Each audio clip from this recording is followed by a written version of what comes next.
تو میں اپنی ساری جائیداد جو اس وقت 10,000 جس کی مالیت تھی اس کو بطور انعام دے دوں گا۔ یہ آپ کا کتاب کا شائع ہونا تھا کہ پورے عالم اسلام کی خوشی کی لہر پیدا ہو گئی۔ اس وقت کے جو علماء تھے انہوں نے اس کتاب کی تعریف میں قصیدے لکھے اور خاص طور پر اس پر ریویو لکھا، اور تمام لوگوں کی نظریں آپ کی طرف اٹھ گئیں۔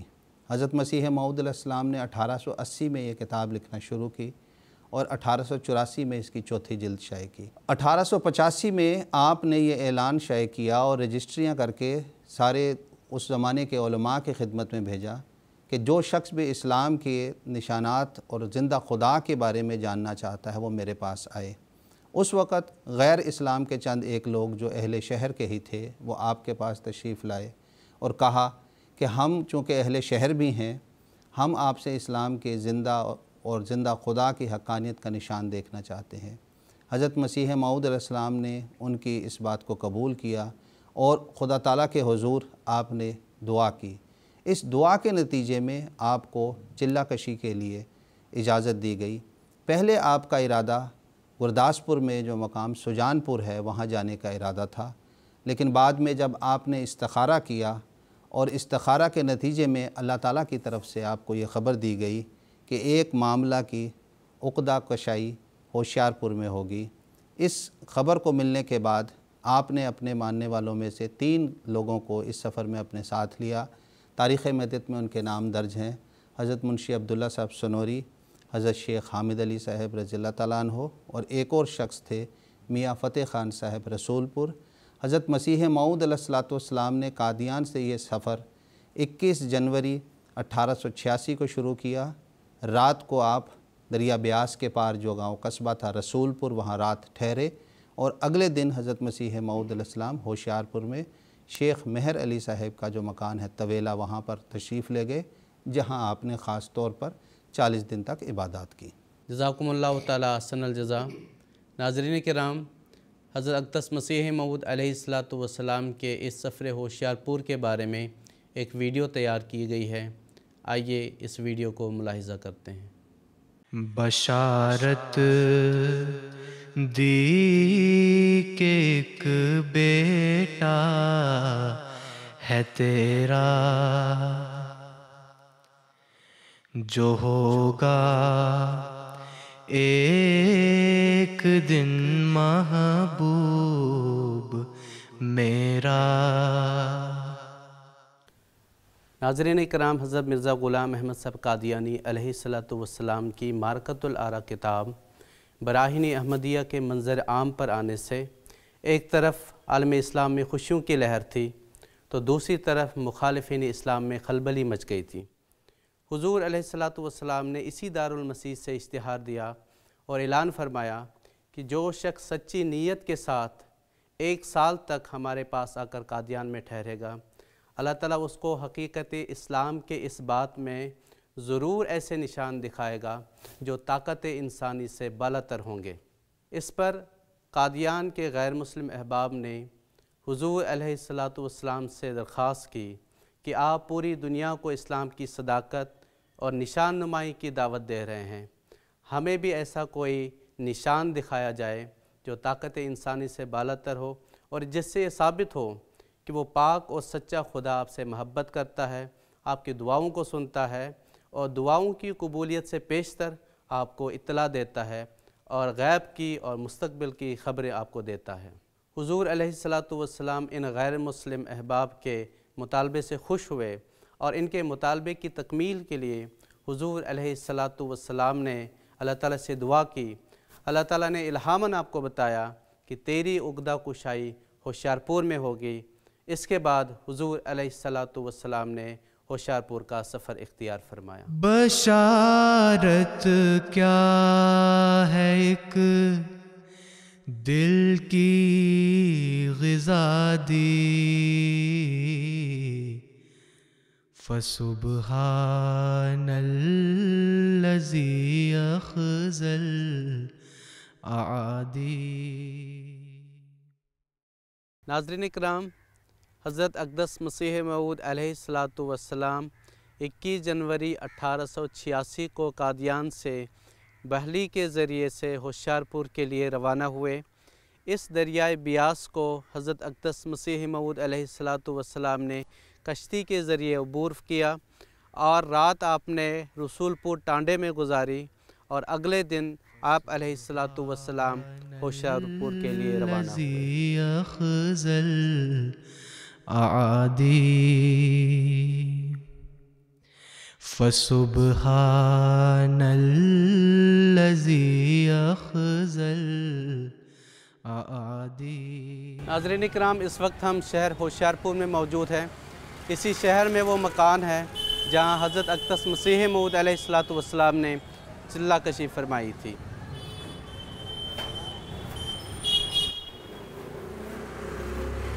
ناظرین کرام، ابھی ہم اس مکان کے سامنے کھڑے ہیں جہاں حضرت اقدس مسیح موعود علیہ الصلاۃ والسلام نے جنوری 1886 میں چلہ کشی فرمائی تھی۔ حضور علیہ الصلاۃ والسلام کی درخواست پر شیخ مہر علی صاحب رئیس ہوشیار پور نے اپنا یہ مکان، جو کہ طویلہ کے نام سے مشہور تھا، خالی کروا دیا تھا۔ آئیے اب ہم آپ کو اس مکان کے بالائی حصے میں لیے چلتے ہیں جہاں حضرت اقدس مسیح موعود علیہ الصلاۃ والسلام فروکش ہوئے تھے۔ ناظرین کرام، یہ مکان کا وہ بالائی حصہ ہے جہاں حضرت اقدس مسیح موعود علیہ الصلاۃ والسلام نے رہائش اختیار فرمائی تھی۔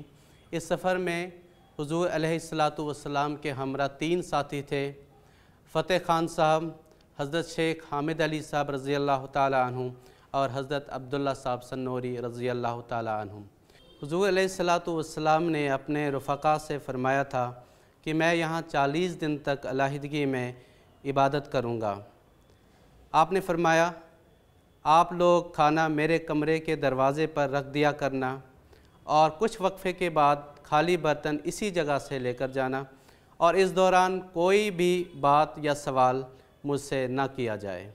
آئیے اب ہم آپ کو اس معین کمرے میں لیے چلتے ہیں جہاں حضرت اقدس مسیح موعود علیہ الصلاۃ والسلام نے 40 دن تک دعائیں اور عبادات کی۔ الذی اخذل اعادی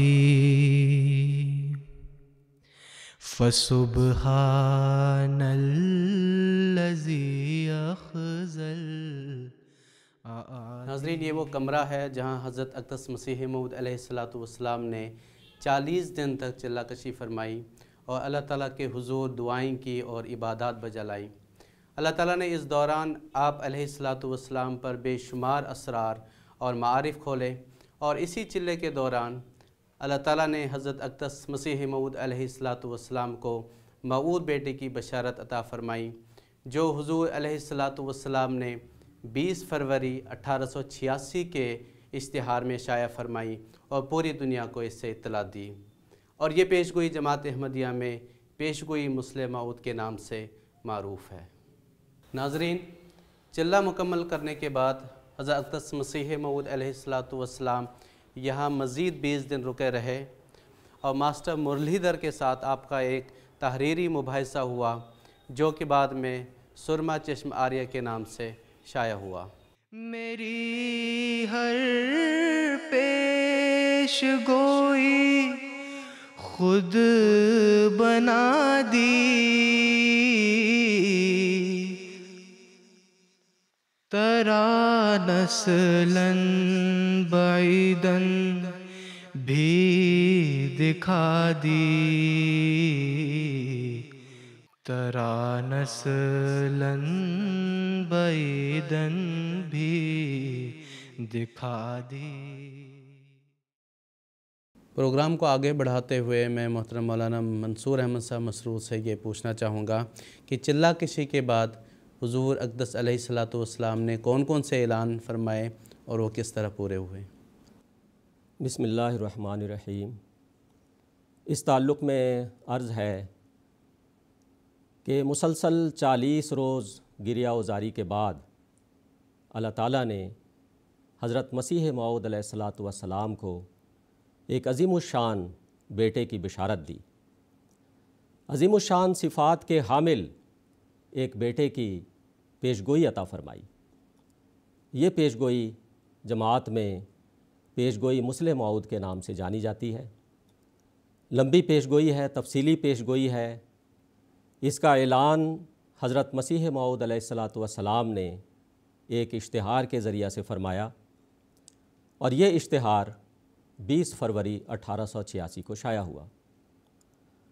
تو چلہ کے بعد جو عظیم الشان اعلان حضرت مسیح موعود علیہ الصلاۃ والسلام نے فرمایا وہ یہ اعلان تھا، مسلح موعود، پیش گوئی مسلح موعود کا اعلان۔ یہ پیش گوئی مسیح موعود علیہ الصلاۃ والسلام کی طرف سے احمدیوں کے لیے ایک عظیم خوشخبری تھی، اور مخالفین کے لیے اور دیگر مذاہب کے لیے ایک عظیم چیلنج تھا کہ اللہ تعالیٰ نے یہ نشان دکھانے کا وعدہ فرمایا ہے، اور یہ نشان پورا ہو کر رہے گا۔ زمین و آسمان ٹل سکتے ہیں لیکن اللہ تعالیٰ کا یہ وعدہ نہیں ٹل سکتا، اور یہ نشان میری صداقت کا نشان ہے، اور حضرت محمد مصطفیٰ صلی اللہ علیہ وسلم کی صداقت کا نشان ہے، اور اسلام کی صداقت کا نشان ہے۔ تو اگر تم میں طاقت ہے اور اس کو تم روک سکتے ہو، اس نشان کو، تو روک کر دکھا لو۔ پیش گوئی میں اللہ تعالیٰ نے مسلح موعود کی صفات تفصیل سے بیان فرمائی ہیں۔ تقریباً 52 صفات ہیں جو پیش گوئی میں بیان ہوئی ہیں، لیکن اجمالی رنگ میں یہ پیش گوئی ہزاروں سال سے چلی آ رہی ہے۔ اس کا مختصر تذکرہ مناسب ہوگا۔ یہودیوں کی جو حدیث کی کتاب ہے تالمود، اس میں یہ پیش گوئی ہے کہ مسیح موعود کے بعد اس کا بیٹا اور اس کا پوتا اس کے روحانی اور آسمانی تخت کے وارث ہوں گے، اور حضرت صلی اللہ علیہ وسلم نے یہ پیش گوئی فرمائی کہ ینزل عیسی ابن مریم الی الارض یتزوج ویولد لہ، کہ عیسیٰ بن مریم نازل ہوں گے، مبعوث ہوں گے، تو وہ شادی کریں گے اور ان کی اولاد ہوگی۔ تو اس میں حضرت صلی اللہ علیہ وسلم نے ایک عظیم الشان بیٹے کی بشارت دی، ورنہ تو شادی کرنا اور اولاد ہونا یہ ایک عام بات ہے۔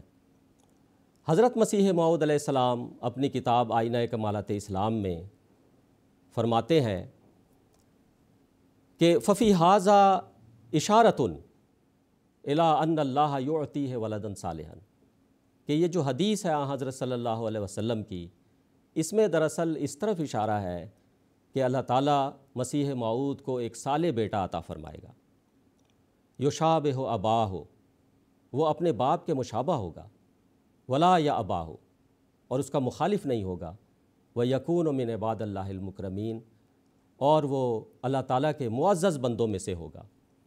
اور اسی طرح حضرت زرتشت علیہ السلام کی پیش گوئی ہے، یہ حضرت عیسیٰ علیہ السلام سے 1000 سال پہلے ایران میں مبعوث ہونے والے نبی ہیں۔ اللہ تعالیٰ نے انہیں الہاماً فرمایا کہ عربی شریعت کو پر جب 1000 سال گزر جائیں گے اور وہ مذہب اختلاف اور انشقاق اور افتراق کا شکار ہو جائے گا، تو میں تیرے لوگوں میں سے، یعنی فارسی الاصل میں سے ایک شخص کو کھڑا کروں گا، اور وہ تیری کھوئی ہوئی عزت کو اور وقار کو دوبارہ قائم کرے گا، اور پیغمبری اور پیشوائی میں تیری نسل سے نہیں اٹھاؤں گا۔ تو اس میں یہ جو آخری جملہ ہے، پیغمبری اور پیشوائی میں تیری نسل سے نہیں اٹھاؤں گا، اس میں دراصل مسلح موعود کی پیش گوئی ہے کہ پہلے نبوت ہوگی، پھر خلافت ہوگی، اور مسیح موعود کا بیٹا مسند خلافت پر متمکن ہوگا۔ اور اسی طرح امت کے بزرگان نے بھی پیش گوئیاں کی۔ ایک بزرگ کی پیش گوئی میں عرض کرتا ہوں، حضرت شاہ نعمت اللہ ولی رحمۃ اللہ علیہ نے اپنے منظوم کلام میں باقاعدہ حضرت مسیح موعود علیہ السلام کا نام لے کر پیش گوئی کی، اور پھر مسلح موعود کے متعلق بھی پیش گوئی کی۔ تو منظوم کلام ان کا یہ اس طرح ہے، مصرع شعر اس طرح سے ہے: الف ہے میم دال می خانم، نام نام دار می بینم، کہ الف ہے میم دال، احمد میں پڑھ رہا ہوں، می خانم کشفی آنکھ سے، اور اس کا نام نامی میں دیکھ رہا ہوں روحانی آنکھ سے۔ اور مسلح موعود کے متعلق یہ شعر ہے کہ دور او چوں شود تمام بکام پسرش یادگار می بینم، کہ جب مسیح موعود کا دور کامیابی کے ساتھ خیر و خوبی کے ساتھ گزر جائے گا تو اس کی سیرت پر اور اس کے نمونہ پر اس کے بیٹے کو میں دیکھتا ہوں۔ تو یہ جو پیش گوئیاں ہیں اس سے پتہ لگتا ہے کہ حضرت مسلم موعود رضی اللہ عنہ کی شخصیت کوئی معمولی شخصیت نہیں تھی۔ حضرت مسلم موعود رضی اللہ عنہ فرماتے ہیں، خود فرماتے ہیں کہ میں خلیفہ نہیں بلکہ موعود خلیفہ ہوں، میں مامور نہیں مگر میری آواز خدا تعالیٰ کی آواز ہے، کہ خدا تعالیٰ نے حضرت مسیح موعود علیہ السلام کے ذریعہ اس کی خبر دی تھی۔ گویا اس خلافت کا مقام ماموریت اور خلافت کے درمیان کا مقام ہے، اور یہ موقع ایسا نہیں ہے کہ جماعت احمدیہ اسے رائے گاں جانے دے اور پھر خدا تعالیٰ کے حضور سرخرو ہو جائے۔ جس طرح یہ بات درست ہے کہ نبی روز روز نہیں آتے، اسی طرح یہ بھی درست ہے کہ موعود خلیفہ بھی روز نہیں آتے۔ پیشگوئی کس طرح پوری ہوئی اس کا جواب تو بہت تفصیل چاہتا ہے، اختصار کے ساتھ خاکسار عرض کرتا ہے کہ بچپن سے ہی جماعت کے اکابر اور بزرگان حضرت مسلم موعود رضی اللہ عنہ کو اس پیشگوئی کا مصداق قرار دیتے تھے، اور آپ کو ہی پسر موعود سمجھتے تھے اور آپ کی بہت عزت کرتے تھے۔ ایک موقع پر پیر منظور محمد صاحب جو کہ قاعدہ یسرن القرآن کے مجید ہیں، وہ حضرت خلیفۃ المسیح الاول رضی اللہ عنہ کی خدمت میں حاضر ہوئے اور عرض کیا کہ حضور مجھے معلوم ہو گیا کہ میاں محمود ہی مسلم موعود ہے۔ اس پر حضرت خلیفۃ المسیح الاول رضی اللہ عنہ نے فرمایا کہ ہمیں تو پہلے سے معلوم ہے، کیا آپ دیکھتے نہیں کہ ہم میاں صاحب سے کس خاص طرز سے ملا کرتے ہیں اور ان کا ادب کرتے ہیں۔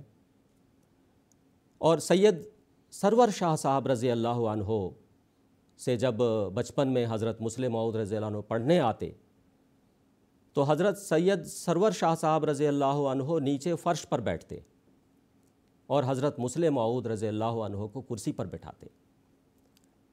تو یہ تو اپنوں کا سلوک تھا۔ دشمن کیا چاہتا تھا؟ دشمن یہ چاہتا تھا کہ یہ بچہ ان کی آنکھوں کے سامنے ہلاک ہو جائے تاکہ ان کو ایک دفعہ پھر تمسخر اور استہزاء کا موقع ملے۔ ایک شدید معاند نے باقاعدہ پیشگوئی کی اور پیشگوئی شائع بھی کی کہ حضرت مسیح موعود علیہ السلام کی ذریت منقطع ہو جائے گی اور غایت درجہ 3 سال شہرت رہے گی۔ گویا کہ اس نے یہ پیشگوئی کی کہ 3 سال کے اندر یہ سارا سلسلہ تباہ و برباد ہو جائے گا، نام و نشان مٹ جائے گا۔ لیکن دشمن لاکھ برا چاہے اس سے کیا ہوتا ہے؟ اللہ تعالیٰ جب کسی کام کے کرنے کا ارادہ کر لے تو وہ کام ہو کر رہتا ہے۔ حضرت مسلم موعود رضی اللہ عنہ بچپن سے ہی بہت نیک، متقی اور پرہیزگار تھے، اور بچپن سے ہی صاحب کشف و الہام تھے، اور جوانی کی عمر سے ہی آپ کی تقریر اور تحریر کو لوگوں نے پسند کرنا شروع کر دیا تھا۔ آپ میں جماعت کے بزرگان حضرت مسیح موعود علیہ السلام کی جھلک دیکھتے تھے۔ 25 سال کی عمر میں آپ مسند خلافت پر متمکن ہوئے اور جماعت کو ترقی کی شاہراہوں پر آگے سے آگے لیتے چلے گئے۔ ایک عظیم رہنما، روحانی رہنما ہونے کی حیثیت سے اور علم و عمل کے لحاظ سے آپ کی شخصیت ایسی عظیم الشان شخصیت تھی کہ پیشگوئی میں جتنی بھی علامات بیان ہوئی ہیں وہ تمام علامات آپ پر پوری ہوتی نظر آ رہی تھیں، اور اس لحاظ سے جماعت کے بزرگان آپ سے کہتے تھے کہ آپ مسلم موعود ہونے کا دعویٰ کریں، لیکن آپ کی طبیعت کبھی بھی اس طرف مائل نہیں ہوئی۔ ہاں، جب اللہ تعالیٰ نے آپ کو بتایا کہ آپ ہی مسلم موعود ہیں تو پھر آپ نے مسلم موعود ہونے کا اعلان فرمایا، اور یہ اعلان آپ نے 28 جنوری 1944 کو قادیان کی مسجد اقصیٰ سے اعلان فرمایا۔ تو اس طرح یہ پیش گوئی اپنے وقت پر وقت کے ساتھ ساتھ پوری ہوتی رہی، اور اس کا اختصار کے ساتھ میں نے ذکر کیا۔ جزاکم اللہ تعالیٰ احسن الجزا۔ ناظرین کرام، اس کے ساتھ ہی ہمارا آج کا یہ پروگرام اپنے اختتام کو پہنچتا ہے۔ میں اپنے دونوں مجیب حضرات کا شکریہ ادا کرتا ہوں۔ دیجیے اجازت۔ السلام علیکم ورحمۃ اللہ وبرکاتہ۔